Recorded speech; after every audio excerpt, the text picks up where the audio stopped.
Yeah, Cole. So we come out of the '07 season. You guys unfortunately lost in the first round of the state tournament.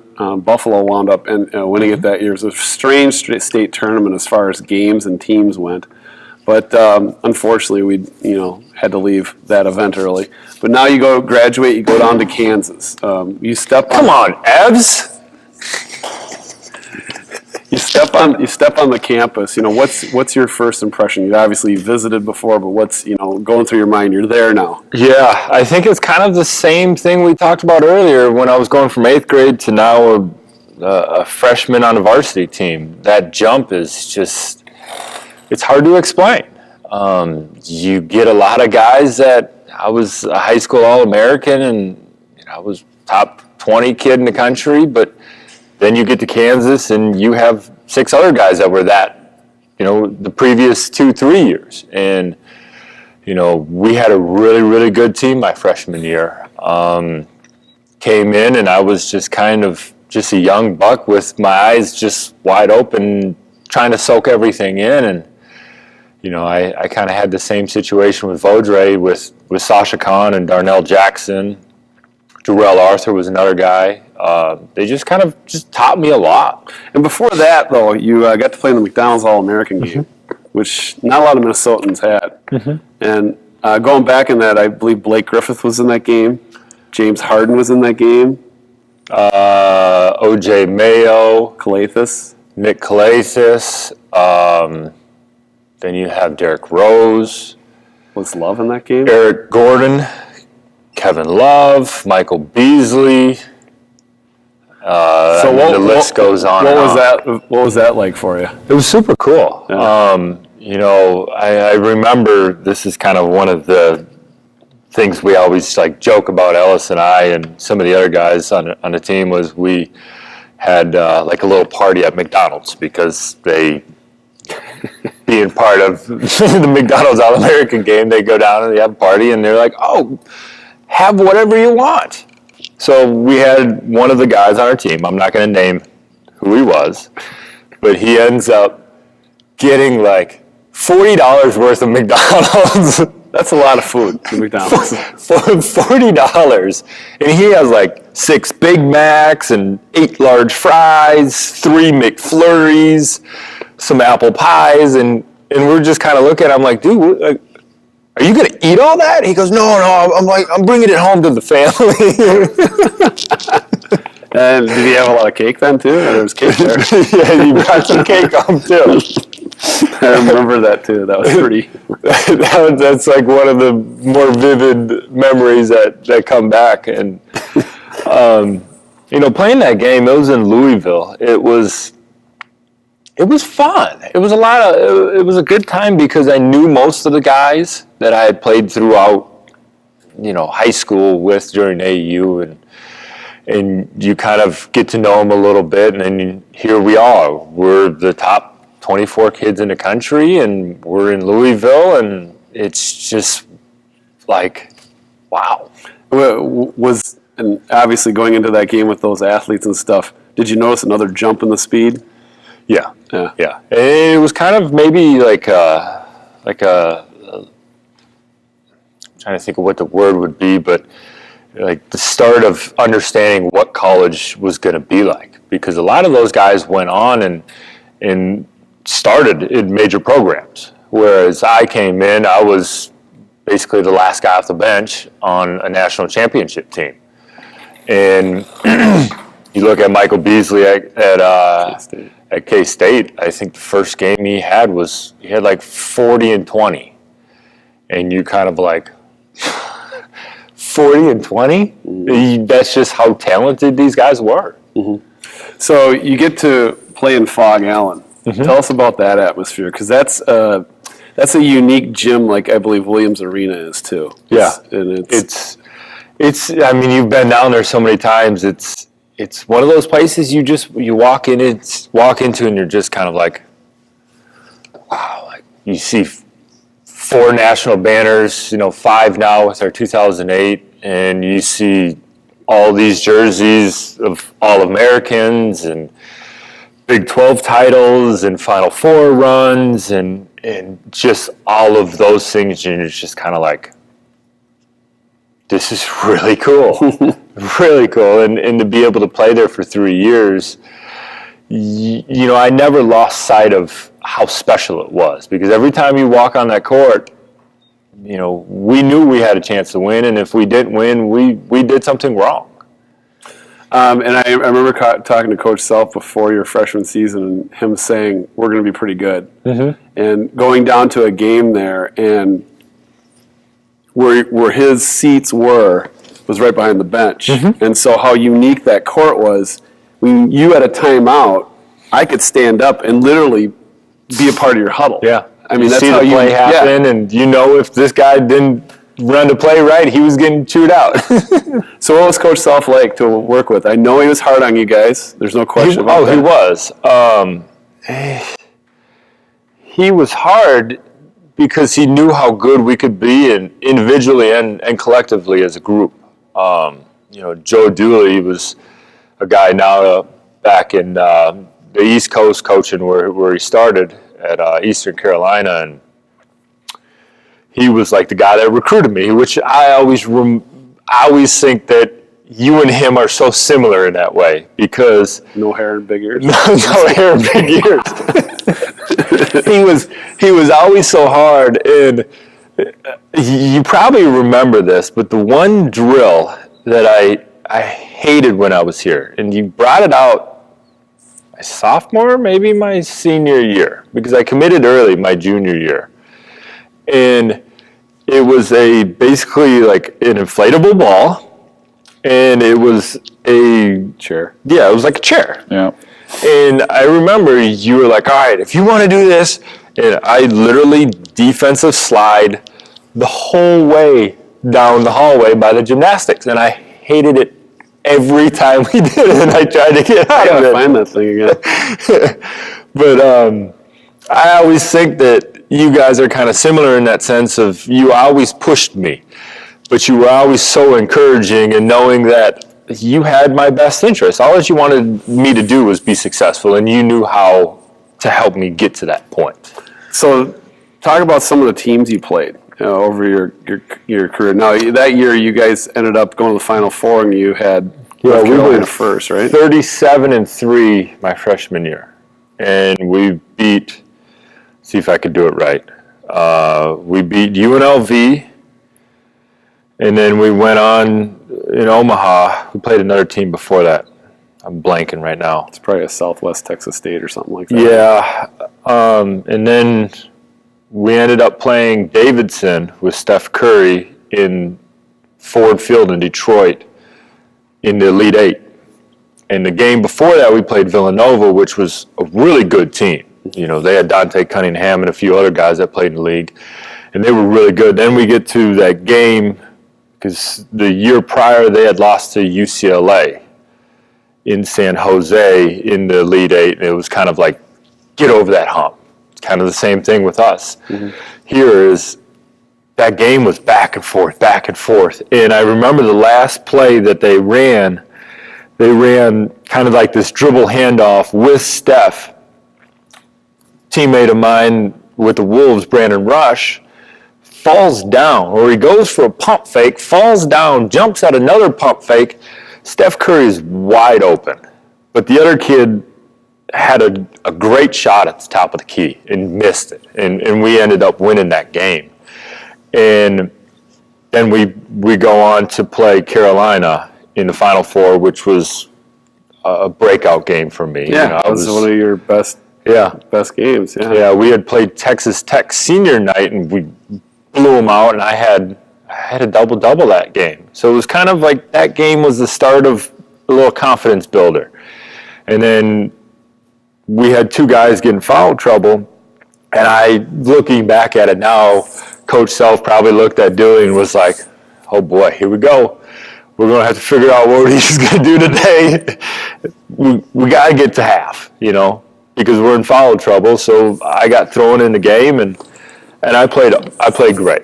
I played probably as good as I could have ever played. And it was just that confidence booster. We got up by 27, ended up winning by, I think, 15-ish. Mm-hmm. And then we now here we are in the national championship game against Memphis. And you got Derrick Rose. Derrick Rose, Chris him. Douglas Roberts. The Dozier, their center, was a monster. Yes.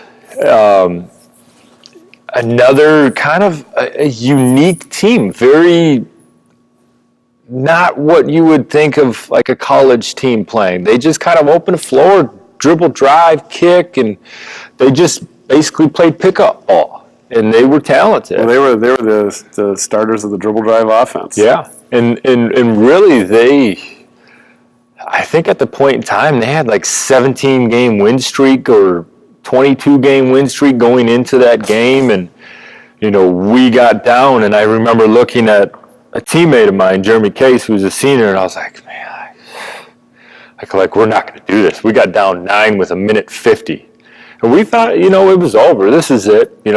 It was great. We got to the national championship. It was really cool, but we just couldn't do it. They were a good team. And things just kind of went our way, and then all of a sudden you have Mario Chalmers hit a shot to send the game into overtime, and we just kind of knew, we're winning this game. We have way too much momentum, and we ended up winning by 7, I think it was, 65-58. Mm-hmm. Something. Great game. Yeah. One of the best recent ones that you can recall. And do you realize, being down there at Kansas, because it's expected to go to the tournament every year, but you guys go every year. How special that is. They have a 26-year straight tournament run. It's the longest in college basketball right now.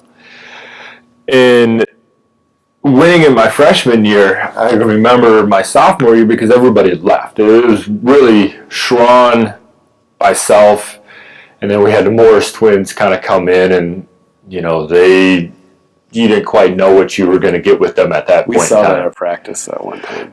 Yeah, we played a game in Ottawa, 2 games in Ottawa, Canada, as a preseason game, and we practiced in the summertime, and Coach Self literally wanted just to make everybody run all day long because it was that bad. Well, do you remember the practice you had at Free State?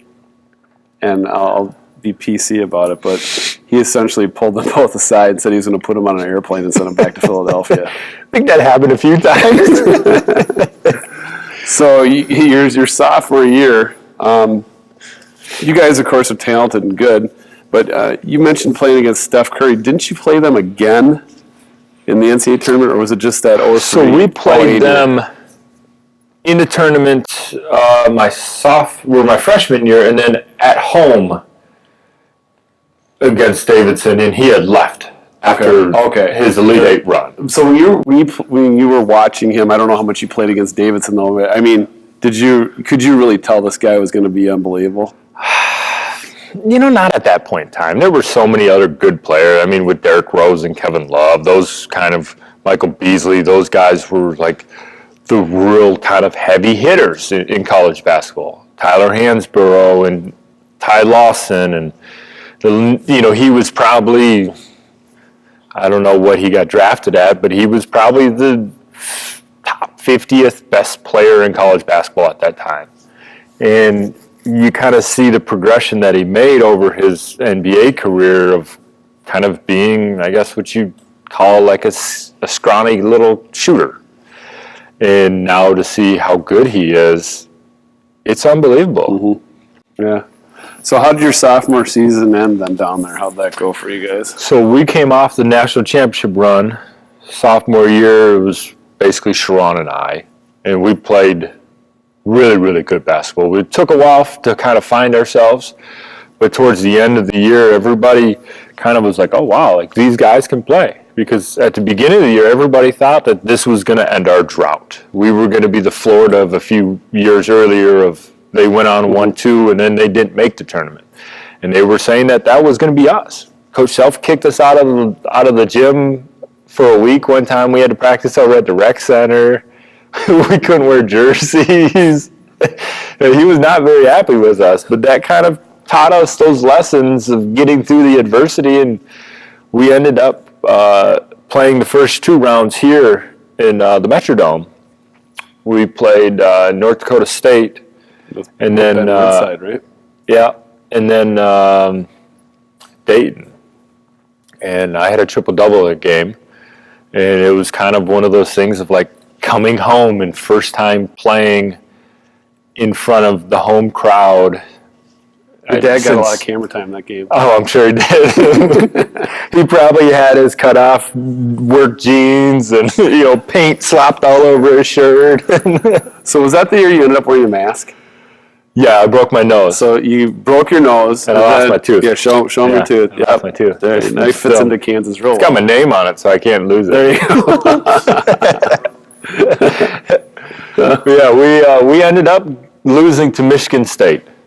Which went to the Final Four that year, didn't they? Yeah. Did they win? They might have went to the championship game. Lost to Carolina. Yeah, They beat Louisville going to the Elite Eight. That should have been us. We were up 5 with a few minutes to go, and we just kind of lost it at the end. But then going into my junior year, we were the best team in the country. It was same group that we had. Sharon was a senior, I was a junior. You had the twins had a good year. Then you had Xavier Henry, Tyshawn Taylor, Tyrell Reed, Brady Morningstar. Like we had some really, really good guys on our team. And we ended up winning the conference again, which was my freshman year was 4 straight, 5 straight, so our 6th straight Big 12 title at that point in time. Now they up to like about 13 or 13 or 14. Yeah, wow. So, we were like kind of the infant stages of that run. And, we were the best team in the country. We were the number 1 overall seed in the tournament, went and played Lehigh the first game in Oklahoma City, and then ended up playing Northern Iowa. And we just couldn't put it together that game. We lost by a handful, and that was it for my college career. It kind of reminded me a little of that Apple Valley game. We were the better team, and we just couldn't down the stretch find a way to win. And one kid had a Farouk Manesh. I'm not sure what the kid's first name is, but he came down and they pitched ahead to him, and he pulled up on the right side, which normally is a terrible shot to take. They had no numbers, no rebounding, no nothing, and he just bangs it. And we're kind of like, it's one of those days for him. Yeah. What do you do? Yeah. Yeah, so going into that year, did you think you were going to leave and go to the draft? So my sophomore year, I had a better sophomore year than I did my junior year, numbers-wise. I thought about leaving my sophomore year, and I remember sitting down with our academic advisor and kind of telling him, what I wanted to do plan-wise. Like, it was a goal of mine to graduate college, because nobody in my immediate family, my dad went to Votech, and my brother went into the Marine Corps, and nobody ever had graduated from a university. So I kind of wanted to be that first one. And I remember sitting in his office, and he's like, man, okay, this is kind of where we're at. And he said, you had a really good year this year, but if you come back, you could get closer to your goal of graduating. And, I don't know if I would have been a higher pick if I would have left my sophomore year compared to my junior year. My career probably would not be what it has been. I could have probably played a few years and then would have been out of the league. But I stayed around, and I made it my goal to get to a point where I would make it easier on myself to come back and finish school. In my spring semester, I had like 18 credits, which was terrible. But I had to do that because I wanted to get as much done as I could and making a tournament run. It was a lot, but I wanted to put myself in a position that when I left after that year, because I knew I was leaving, to, make it easier on myself to graduate. You left.